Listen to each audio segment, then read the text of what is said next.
So I know we have a lot of non-Americans here, but if you were eligible to vote in the United States, how many of you would vote for Donald Trump?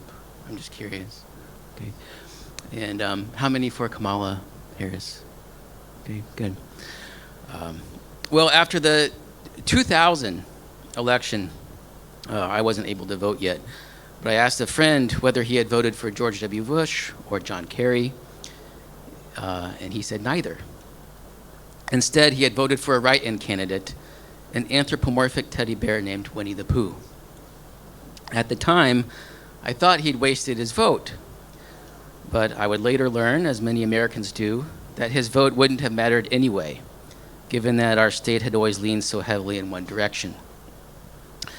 Votes often don't matter, but voting in general does. And with Bitcoin, more people have votes that matter than we might otherwise think.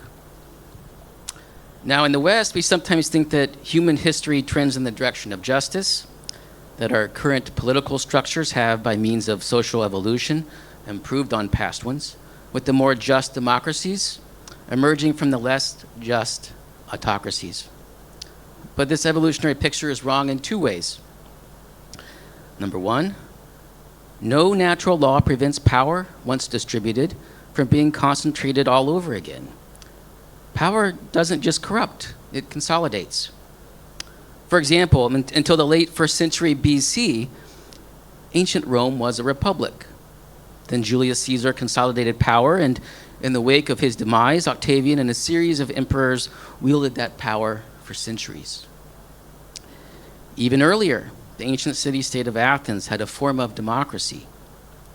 Then, after the demise of Alexander the Great, Antipater dismantled Athenian democratic institutions and established an oligarchy. We hope that in the long run, tyranny appears no longer except in the annals of history, but we're sadly some ways from learning about the abuses of power exclusively through historical inquiry. Experience still teaches us. So consider my friend Michael. He is to me a living saint, or something like it. To give you a sense of his generosity, when my family gave him a Christmas card last holiday season, the following week, he gave each member of my family a personalized envelope with a personalized card with cash inside. But as a child, decades ago, caught between Stalin and Hitler, Michael and his family fled from the more immediate brutality of the communists and into the hands of the Nazis. And his family lost everything, including his parents. The evolutionary picture is also wrong because sometimes consolidations of power promote liberty and human flourishing.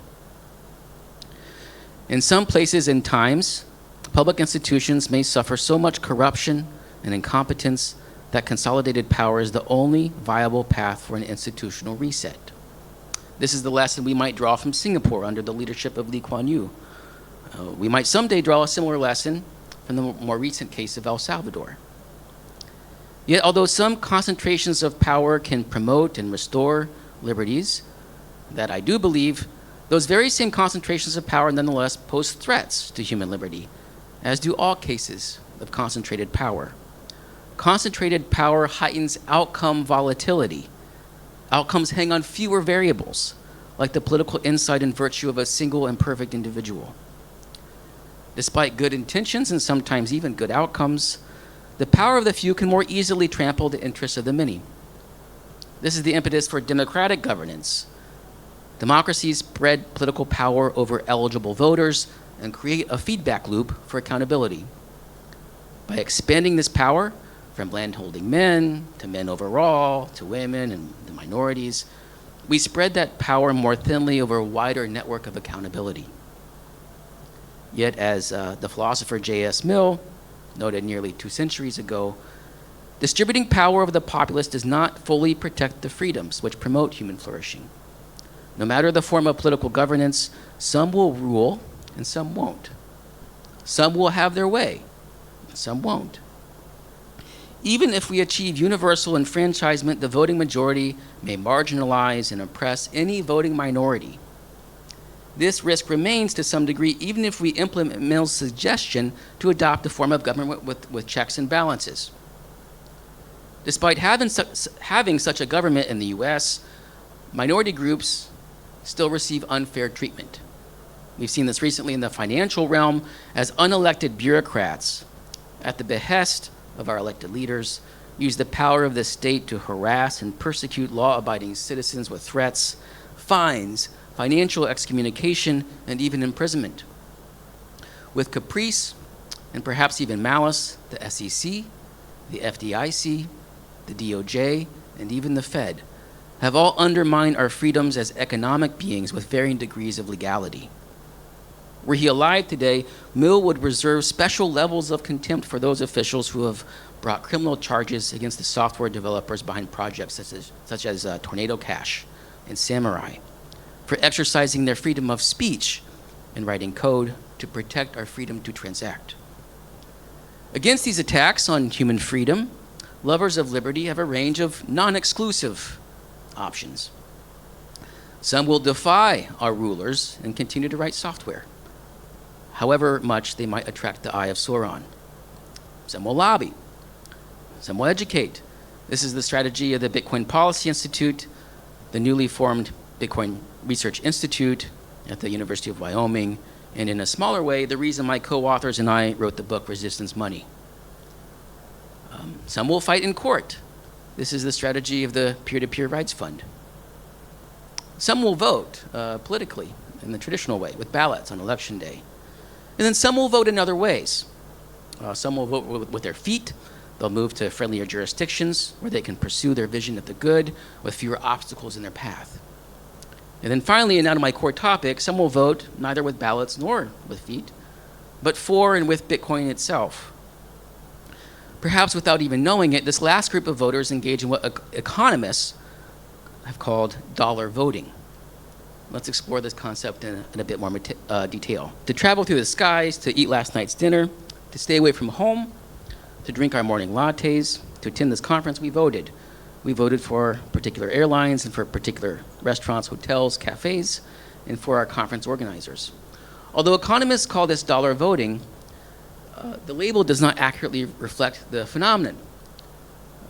We dollar vote when we spend money, whether we do so with dollars, euros, or Bitcoin. Whereas in political voting, we mark tallies for leaders to convey support for them and their policies. In dollar voting, we mark tallies for businesses to convey support for their products and services. Whereas in political voting, vote counts decide the political landscape once a year. In dollar voting, vote counts constitute revenue, allowing businesses to adjust their resource allocation in real time. Under communist regimes, central planners set prices and prevent the minute-by-minute elections we would otherwise hold in a democratic free market. Communism strips our power to elect the businesses whose products and services best satisfy our desires. As Maduro rigs the Venezuelan election by deciding the vote count for himself, communists rig the daily election for goods and services by deciding prices, often for their own benefit. Communism is to dollar voting as autocracy is to political voting, and that's why communism is, in effect, a form of economic autocracy. And because so much of what we desire is neither costless nor aligned with the vision of the good held by central planners, from books with unpopular truths to attending conferences with disfavored themes, economic autocracies trend toward totalitarianism. And this is where Bitcoin comes in. Bitcoin as a resistance vote. Bitcoin is resistance money. It's sound, neutral, censorship-resistant money available to anyone worldwide with internet access. As a result, Bitcoin can serve as a resistance vote in two ways. You can vote for Bitcoin with your dollars or euros. So this is dollar voting, but for Bitcoin. You can also vote with Bitcoin by paying for goods and services when dollars and euros falter. This is dollar voting, not for Bitcoin, but with Bitcoin. So let's examine each of these Bitcoin votes more closely. First, you can vote for Bitcoin with a local currency. By exchanging dollars for Bitcoin, one supports the growth and spread of censorship-resistant money without the trusted parties who so often betray our trust with irresponsible monetary policy, surveillance, and censorship. This dollar vote for Bitcoin strengthens the security of the Bitcoin network and increases the likelihood of its success and growth. A dollar vote for Bitcoin is a vote for your freedom and mine. Voting with dollars for Bitcoin differs from voting with ballots for politicians in important ways. Number one, temporal availability. You can vote at any time for Bitcoin 24/7, 365. You don't have to wait for election day. Every minute is election day. Iterability and plurality. You can vote as many times as you please, and you have as many votes as you have dollars or euros. This gives those who've earned more money a bigger say. It's a dollar voting version of what J.S. Mill calls plural voting. Revocability. You cannot retract your ballot from the ballot box, but you can retract your vote for Bitcoin by selling. Non-exclusivity. You usually can't vote for multiple politicians for the same office. But with Bitcoin, you can vote for Bitcoin and for dollars, and if you so desire, for chairs. Permissionlessness. Political voting requires citizenship, but voting for Bitcoin is open to anyone, anywhere. Finally, something that we might call coalitionality. In political voting, voting minorities around the world cannot pool their votes together to form a coalition. In many cases, their votes are wasted. They might as well have voted, like my friend, for Winnie the Pooh. But by voting for Bitcoin, minorities can pool votes and enjoy collective victory for all to see around the globe. When certain elites pronounce that Bitcoin is dead, these voters can point to the long-term price chart and in unison say, scoreboard. Such is the power of dollar voting for Bitcoin. But we can also dollar vote with Bitcoin. That is, we can spend Bitcoin to mark tallies for other goods and services. As resistance money, Bitcoin empowers users to route around attempts to censor votes that involve dollars and euros and other local currencies. When authorities attempt to strangle donations to disfavored causes or transactions from excommunicated individuals or disfavored industries and services, Bitcoin provides a way.